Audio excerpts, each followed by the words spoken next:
Chinesa. E vejam a China, e a China ali, e os equipamentos são de onde? Vem da China, e a concorrência vem da China, e a China é essa máquina de produzir riqueza, etc. Os capitalistas são todos, de alguma forma, eles têm um pouco de tesão pela China, pelos comunistas chineses. E gostam da China, e etc, etc, e esquecem que, em 1949, a China era quase feudal. E Mao Tse-tung faz a Revolução Chinesa, as massas fazem, né, conduzida por Mao Tse-tung, e isso tudo que existe hoje é impensável sem Mao Tse-tung e a Revolução Chinesa. Não importa ele dizer que Mao Tse-tung e os horrores da Revolução Cultural, acaso não houve horrores na Revolução Estadunidense? E não ocorreram horrores e matança na Revolução Francesa? Pensem no heroísmo do banho de sangue da Comuna de Paris. Não sobrou ninguém, matança de mulheres, crianças, um massacre generalizado. O pessoal acha que o quê? As revoluções são isso mesmo. E a China se levantou. E a China, que não existia, segundo muita gente, passou a existir. Aliás, hein, o Gunther Frank recupera, olha o que é o eurocentrismo. Hein? Quando o Hegel e o Kant estão dizendo isso aqui, que o umbigo do mundo é o Mediterrâneo, etc., o Gunther Frank fez uns cálculos extraordinários, mostrou o seguinte: quando Kant e Hegel estavam dizendo que o centro do universo, o umbigo do universo, era a riqueza produzida no Mediterrâneo, etc. e tal, o Frank foi lá, pegou os historiadores chineses agora e provou o seguinte, que o volume de comércio do Mediterrâneo, que dá aquela trilogia genial do Brodel, Civilização, Material, Economia e Capitalismo, que é muito boa, recomendo para que todo mundo leia aquilo, aquela exuberância comercial que justificava o umbigo do mundo, não passava de 10% do volume de comércio interno na China. Então você veja como é a noção, o sujeito está ali no Mediterrâneo, ele acha que ele comércio, e aquilo é nem 10% do comércio interno chinês. O Adam Smith diz em 1776, na Riqueza das Nações, a China está adormecida. E o Frank, nesse livro do Rio Oriente, com vários outros autores, está mostrando o seguinte: a China dominou a economia mundial no século XIV, XV e XVI. Foi perdendo no século XVII, XVIII, vai recuperar agora. Então, sem essa que a China estava adormecida, é a visão eurocêntrica completa. Completa. Então, a China só existe agora porque teve a Revolução Chinesa, senão não tinha. E é isso. E as pessoas dizem que Cuba, na situação da educação, da saúde, da cultura em Cuba e etc. e tal, as conquistas sociais da Revolução Cubana só são possíveis porque teve a Revolução Cubana. Os liberais dizem, né, não dá para salvar o país sem educação, veja o investimento em educação em Cuba, etc. Não, Cuba só conseguiu fazer investimento em educação por causa da Revolução. A educação não salva nada. É a Revolução que salva a educação, que pode salvar alguma coisa. Então veja, claro que Cuba não gritou nenhuma revolução mais é legal, ao contrário, faça uma revolução. Pagou um preço extraordinário por isso, isolamento, etc. Mas o que eu quero dizer? Eu quero dizer que, aproximando-se aqui do final dessa introdução ao tema da América Latina, eu quero dizer o seguinte, o conceito fundamental aqui de tudo isso é o tema da revolução. Por isso que vários autores colocaram, o Rui Mauro Marini, subdesenvolvimento e revolução. Direto. E o Gunther Frank também. A mesma coisa. E todos os autores vincularam o seguinte: diante dessa realidade aqui, não se trata de fazer uma sociedade mais plural, não se trata de dar cidadania, não se trata de combater a miséria, não se trata de fazer cotas, não se trata de fazer políticas compensatórias, não se trata de fazer nada disso. Tudo isso pode ser feito. Mas o fundamental é fazer a Revolução Brasileira. Pensar a Revolução Brasileira. Em 1964, o que todo mundo estava discutindo era a Revolução Brasileira. Por isso que nós tomamos uma ditadura na cara de 21 anos. Você acha que teve aquela ditadura por causa de quê?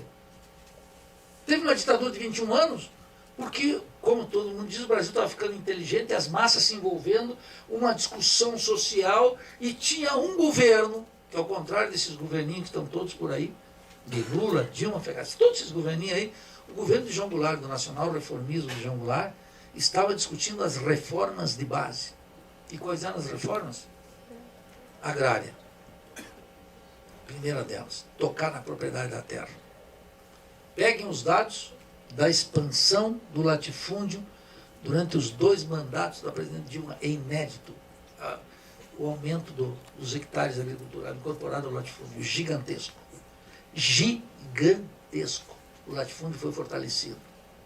Percebe? Um avanço do latifúndio gigantesco. Eu vou dar os dados aqui. Na terceira aula, vou dar os dados da ampliação da fronteira agrícola. É violentíssimo. É violentíssimo. Por isso que o latifúndio estava bem, porque ele tinha no ministério a Miss Motosserra, né, Cátia Abreu. E tinha na oposição a CNA. Então, quando sai a Cátia Abreu, vem outro e continua a mesma política. Está o MAGE lá, né? Então, está tranquilo. Todos os latifundiários, todos vinculados com a mesma política. Tem alguém para o governo com sensibilidade social e tem alguém para o governo de direita. Põe lá os dois e manda bala. Em qualquer caso, eu quero dizer o seguinte. O João Goulart estava discutindo a reforma agrária. Não só discutindo, hein? Fazendo. E estava o Leonel Brizola, lá no outro lado, dizendo, e as massas dizendo, na lei ou na marra. A reforma agrária estava na pauta. Na pauta e na ação das massas, que é muito importante. Que não tem essa conversa mole, esse abobamento do Brasil. Evitar esse pensamento social que eu estou falando aqui, abobou o Brasil. O pessoal acha que política pública vai resolver alguma coisa. Vai ser política pública. Vocês acham que com a defensoria vocês vão acabar com a justiça? Não. Com a canalice dos tribunais? Claro que não. Claro que tem que fazer. É óbvio. É claro que tem que fazer. Tem que litigar, tem que brigar. Por quê? Porque uma defensoria... Imagine, quem é o maior violador dos direitos humanos no Brasil, senão o Estado? Esse Moro é de quinta, mas ele cumpre a função ideológica. Eu tenho dito aí, as pessoas... Não, uma organização criminosa tomou o Estado. Ela é encabeçada pelo Lula. Depois teve uma outra organização criminosa, que é a do ex-governador Sérgio Cabral. Depois tem uma outra organização criminosa, que é a do Tribunal de Contas do Estado de São Paulo, que, segundo a Folha, ganhava 1% de todas as causas que estavam sendo os processos analisados lá. Depois tem uma outra organização criminosa que incorporou o CARF, que estava a RBS, a BRF, todas essas empresas aí. Quer dizer, a grande organização criminosa é o Estado brasileiro, que é o Comitê de Negócios da Burguesia, tal como declarou Marx. O Comitê de Negócios... Então agora ficou útil, parece que o Estado é o bem de todos, o bem comum, o bem geral, e tem alguns maldosos que vão ocupando. O reitor da USP, um outro que vai lá, vão liquidando a universidade, o reitor da Federal de Santander, meu amigo Cal, que é advogado também. E vai indo, e vai, e um que corrompe ali. Parece que o Estado é assim um ser impoluto, maravilhoso, e aí vão ganhando. Percebe como é que é? Então estava no João Goulart o tema das reformas. As reformas. Reforma agrária, reforma bancária, reforma urbana, remessa de lucros. Remessa de lucros, batendo no imperialismo direto. Por isso que teve. Então, distribui Bolsa Família, Minha Casa Minha Vida, Luz para Todos, isso aí pode fazer. Agora nem pode mais fazer. Porque agora tem uma crise financeira do Estado que o alcance da política pública é muito pequena. Muito pequena, vai ser cada vez menor. O que acontece aí? O tema do conceito fundamental é da Revolução Latino-Americana. E é da Revolução Brasileira. E é por isso que esse pensamento crítico latino-americano, ele é crítico por uma única razão. Ele é crítico porque ele indica um horizonte de emancipação. É por isso que o pensamento crítico latino-americano é. E é por isso que ele legitimamente começa com força com Simão Bolívar. A gente pode ver na América Latina, quando vocês vão observar a discussão entre Sepúlveda e Bartolomé de las Casas sobre a escravidão aqui, vocês já vão observar como, aqui na América Latina, os europeus tiveram que dançar com outra música, em contato com a realidade rebelde da América Latina, tiveram que começar a colocar seus valores, suas crenças, suas práticas, os crimes que cometiam, sobre outra jurisdição, tiveram que começar a dar conta.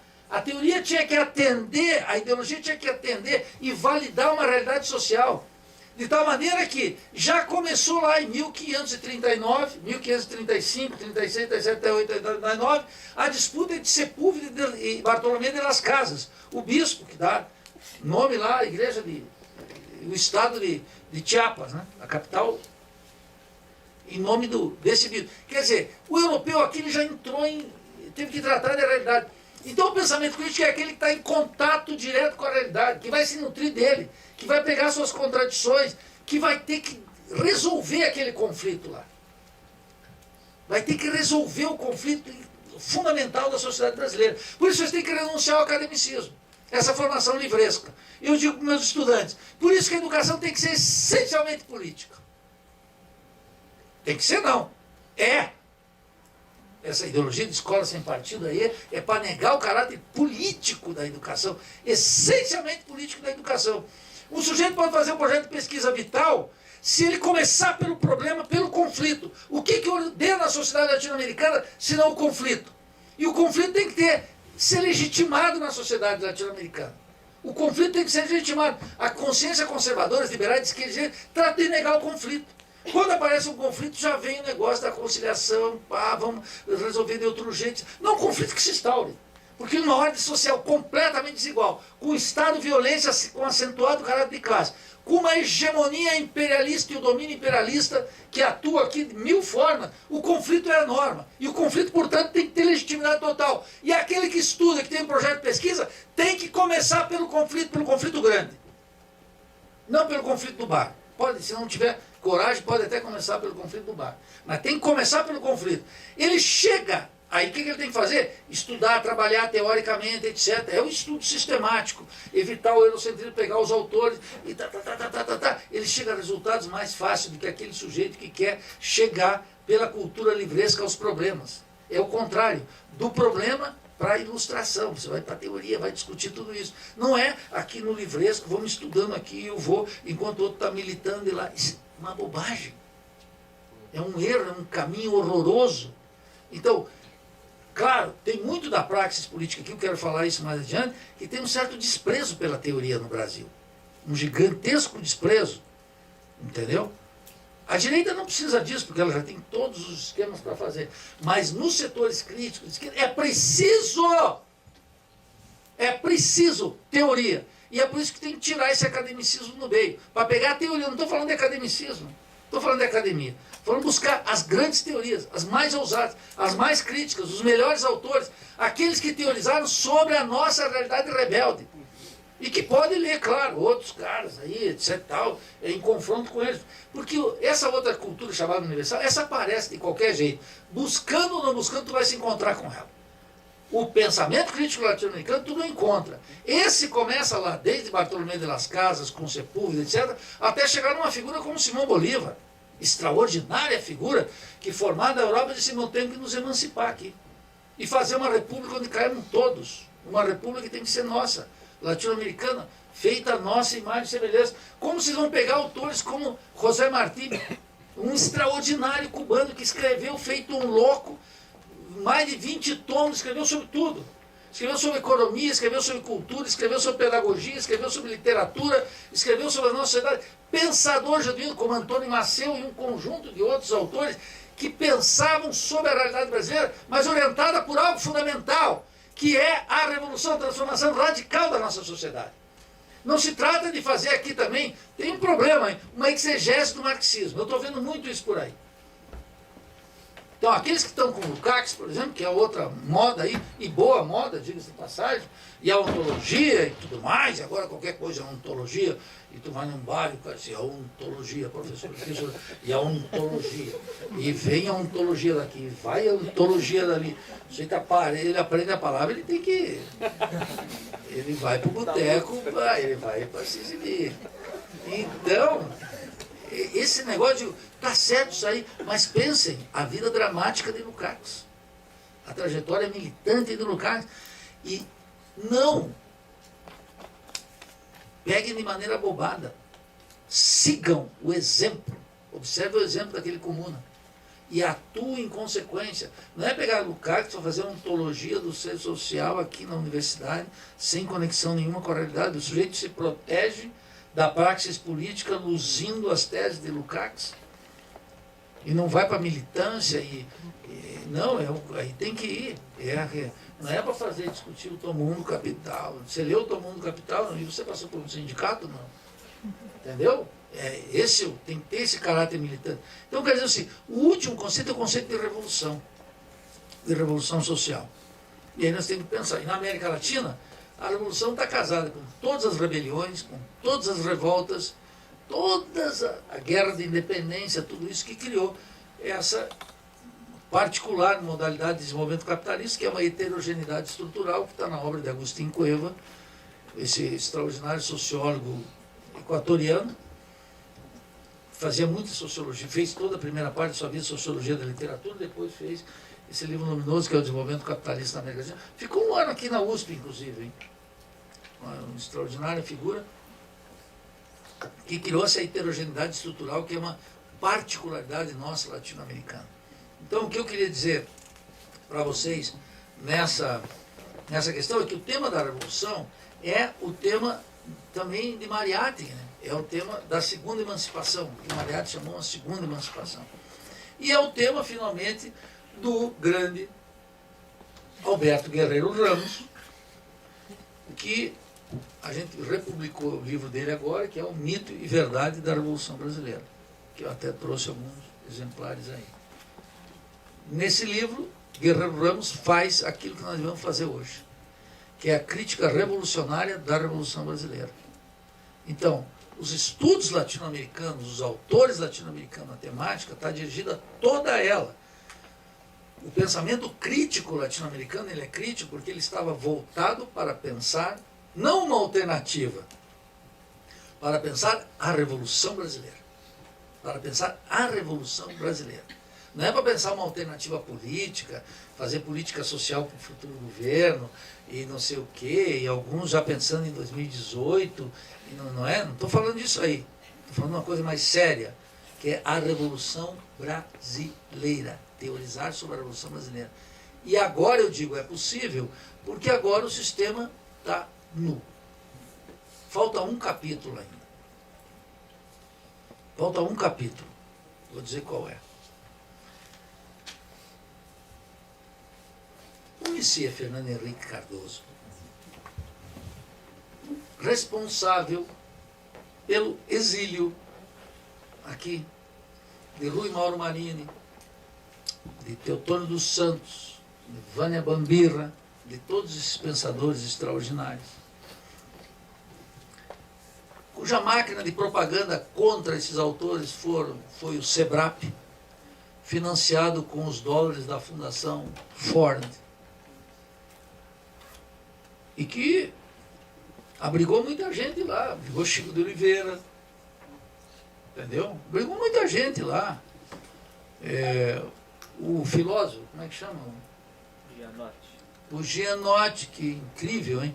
Há Boitempo deu a apresentação do Capital para o Gianotti, que é o filósofo tucano. Não dá, velho. Não dá. Não dá. Não pode. Não pode.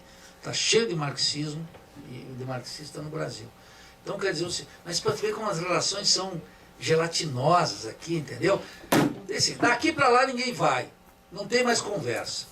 Daqui para lá não tem. Não estendo a mão, não sento na mesa, não falo, não cumprimento. Se eu ver o Aécio Neves, não cumprimento. Por exemplo, meu amigo Chico Alencar lá no Rio, não dá. Não vou cumprimentar, os bandidos nós não vamos cumprimentar. Não falo, não dirijo a palavra. Não sou cordial. Nada de cordialidade. Nenhuma. Zero. Contra os inimigos de classe, o que eu vou fazer? Bater nas costas? Tomar um pudim, comer um pudim na padaria com ele? Não. Entendeu? Não tem conversa. Claro, não vou fazer justiça com as próprias mãos. Não estou falando isso. Estou falando o seguinte. O processo social vai se encarregar de tudo isso. Mas é lá. Mas o que eu quero dizer é o seguinte. Essa gente bloqueou essas figuras extraordinárias, entre os quais estava Marini, Vânia e Teotônio aqui no Brasil. Entre os quais estava Guerreiro Ramos. E o pensamento crítico latino-americano, na qual inclui uma grande carga de autores brasileiros, uma quantidade imensa que a gente tem que descobrir, que não passa pelo mundo universitário. O mundo universitário brasileiro é um filtro poderoso contra a cultura nacional popular aqui no Brasil. O mundo universitário brasileiro é muito ignorante, ele é muito antinacional e ele desconhece os grandes autores brasileiros, desconhece olimpicamente. Eu falo isso porque eu tive a sorte e me relaciono com o Gilberto Vasconcelos. E eu não conheço figura mais culta sobre cultura brasileira do que o Gilberto Vasconcelos. Sabe todos os autores, sabe tudo. Ele tem um problema, ele é formado aqui na USP, o doutorado dele é aqui. Eu digo para ele, e o prefácio da tese dele é feito pelo Florestan, que é um elogio ao folclore, e o Florestan dá-lhe um malho no livro dele, é um prefácio contra o livro. Quando vê que a USP não vacila, nem o Florestan, hein? Contra o folclore, que é a coisa nacional, a cultura nacional popular. O que eu queria dizer é o seguinte, o Mariátegui formulou isso numa segunda emancipação. O pensamento crítico brasileiro e latino-americano, ele tem um compromisso para romper, desde a ideologia do eurocentrismo, a dominação imperialista, que não se faz sem uma dose de colonialismo gigantesca. Está aí a indústria cultural para provar isso. A indústria cultural é um tema da mais alta importância. E tu só enfrenta o debate da indústria cultural se estiver armado com o conceito de colonialismo. Senão, tu come a conversinha da Rede Globo, porque ela trafica com isso também. Ela também leva o Ariano Suassuna para o vídeo. Ela também leva, entendeu? De vez em quando aparece lá um autorzinho brasileiro. Mas ela é uma máquina de moer a cultura nacional popular. E tem um monte de abobado que quando vê alguma coisa lá, diz, olha, viu, a Globo fez lá os Anos Rebeldes, olha, a Globo fez o Alto da Compadecida, olha que bom, olha a Globo. Não, ela fez ali, dá uma molécula e depois ela passa a régua em tudo, esteriliza. É um instrumento, eu diria assim, um instrumento do demônio. A Globo é um instrumento do demônio. Contra a cultura brasileira. Então, o que eu quero dizer é o seguinte. Nós temos uma chance agora extraordinária. Mas eu estava falando do Fernando Henrique e queria concluir com isso. Quando saiu o Plano Real, o Fernando Henrique deu uma entrevista para aquela revista científica, que é a Veja, e disse o seguinte, olha, aqui tudo funciona, olha aqui, esse caos condensa, né? Aqui tudo funciona como na estrutura do mito, tal como explicou Claude Lévi-Strauss, USP. Como é? Aqui, ele explicando como é que ele ganhou no primeiro turno. Aqui é assim. A cada programa de televisão, eu vou lá e bato na inflação. A inflação é má. A estabilidade é boa. Quem está a favor da inflação é mau. E quem está a favor da estabilidade são os bons. Ele diz, é binário. Binário da estrutura do mito de Lévi-Strauss. Funciona assim. A cada 4 programas eu vou e bato de novo. Aí o que aconteceu? Apareceu lá atrás, apareceu assim, o Lula é mau e eu sou bom. Logo, quem está com o Lula é mau, quem está com o Fernando Henrique é bom. Foi assim que eu ganhei a eleição. Aí eu fui ler Lévi-Strauss, porque não dá para confiar no sociólogo, menos da USP. E está lá na Antropologia Estrutural, tomo 1 e tomo 2. Na Antropologia Estrutural, tomo 1, está lá ele dizendo assim, quando nascem os mitos, então é essa lição que o Fernando Henrique Cardoso mostra, que é a função do mito como legitimação social. E na Antropologia 2 tem uma coisa que chama um textinho que chama Quando os mitos morrem. E eu peguei esse texto também. Fui ler esse texto. E nesse texto, o Lévi-Strauss mostra o seguinte, o mito morre e ocorre então nesse momento uma transformação da matéria mítica. Então no primeiro caso, no caso do real era, O mito era a estabilidade monetária, o plano real, etc. e tal. Quando um monte de geração se acostumou com ela, começou a pegar os resultados, etc., a vitalidade do mito vai se dissipando. E o mito morre. Mas daquele mito tem que sair o princípio da transformação da matéria mítica. E nasce. Como? Veio Lula e reanimou o mito. Com o quê? Com o crescimento. Então, primeiro estabiliza, depois cresce. E aí cresceu. Cresceu, estabilizou, etc. e tal. E agora, depois que cresceu, caiu tudo, todo mundo viu o crescimento, o consumo da classe C, aquele cinismo do petismo em dizer que tinha 30 milhões que saíram da pobreza e 40 milhões que saíram da pobreza e 30 milhões que entraram nas classes médias, sendo que, eu vou repetir sempre, a classe média era, segundo a Secretaria de Assuntos Especiais da Presidência da República, o sujeito que ganhava entre 519 e 1.019 reais. 1.019. Em que 83,26% da população economicamente ativa no Brasil ganha até 3 salários mínimos. E eu sempre digo, o sujeito que formulou essa teoria do New Middle Class nunca quis participar dela, porque naturalmente ele ganha 10 vezes mais, entendeu? Então, agora que isso tudo caiu, é muito difícil ter uma transformação da matéria mítica. E já está se apresentando para 2018 a mesma coisa. A mesmíssima coisa. Talvez a Revolução Brasileira caminhe exatamente por esse viés. Tem gente que está pensando essa crise só com o seguinte: vem 2018, se dá legitimidade eleitoral para o novo presidente e a vida se toca. Sem chances. O monstro saiu da garrafa. A Revolução Brasileira está sendo discutida cada vez mais. Não se trata de reeditar o petismo. E muito menos de vitalizar os tucanos. O sistema caiu. Mostrou todas as suas misérias, nos dois lados. É por isso que, nesse sentido, que eu digo que é a hora da Revolução Brasileira. Agora, a hora da Revolução Brasileira tem que buscar os seus teóricos. Aí é que entra a função do pensamento crítico. Buscar os seus autores, romper com o eurocentrismo, romper com o modismo, romper com o colonialismo, recuperar as principais categorias da análise, pensar a economia, a política, a sociologia, o direito, a história, a geografia, tudo a partir desses parâmetros, das entranhas da América Latina. No momento luminoso da América Latina, tampouco compactuo com a ideia de que o fim desses governos progressistas significou um fim de ciclo. Vi uma conferência aqui em São Paulo, do Marco Aurélio Garcia, que ele tenta expressar isso. Foi um debate sobre a Associação Brasileira de Psicologia, a ABRAPS, que agora encerrou um ciclo. Isso é uma bobajada completa. Por quê? Porque o que está agora cada vez mais claro é uma guerra de classes aberta na sociedade. Essa semana os caras decidiram que vão cobrar grana na pós-graduação. Mensalidades. E aí, Tigrada? Que tal? Vocês sabem que estavam protegidos? A pozinho, meu mestradinho, meu doutoradozinho, o mundo está caindo, mas aqui não nos tocaram. Vem, e a supressão da Previdência Social, e a PEC 55, o controle dos gastos,